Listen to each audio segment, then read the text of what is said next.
राष्ट्रवादी Congress party की वरिष्ठ नेता और पूर्व उप मुख्यमंत्री अजीत पवार की पत्नी सुनेत्रा पवार महाराष्ट्र की पहली महिला उप मुख्यमंत्री बन गई हैं।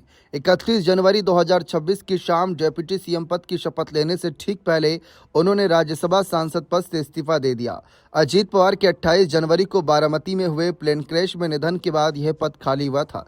ऐसे में आम लोगों के मन में सबसे बड़ा सवाल यही है कि उप मुख्यमंत्री बनने के बाद सुनेत्रा पवार को कितनी तनख्वाह मिलेगी, यानी कितनी सैलरी होगी, क्या क्या सरकारी सुविधाएं मिलेंगी और क्या मंत्री बनने पर अलग से वेतन मिलता है।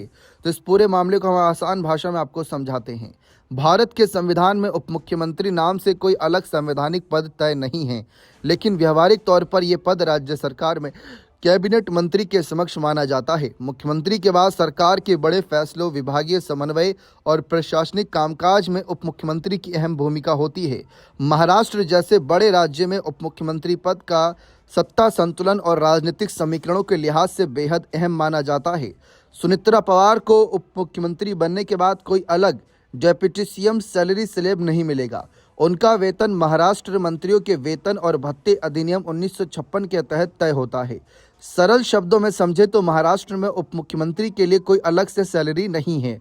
कैबिनेट मंत्री को मिलने वाला वेतन प्लस भत्ते ही डेप्यूटी सीएम को भी मिलते हैं।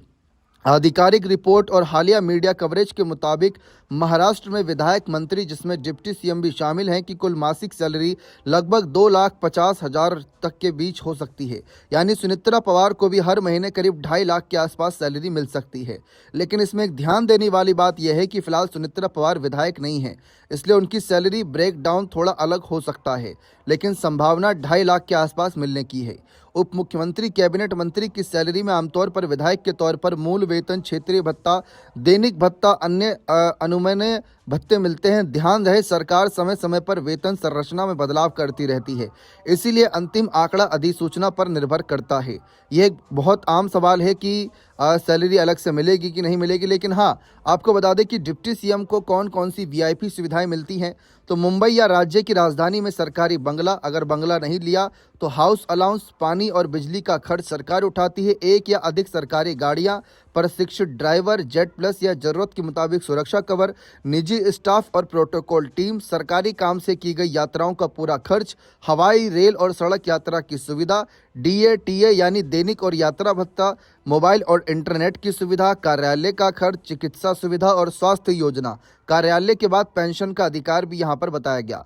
वहीं महाराष्ट्र विधानमंडल के नियमों के मुताबिक अगर विधायक और मंत्री को सेवा अवधि के आधार पर पेंशन मिलती है। मूल पेंशन लगभग 50,000 प्रतिमाह होती है। हर अतिरिक्त कार्यकाल के साथ पेंशन में बढ़ोतरी होती है।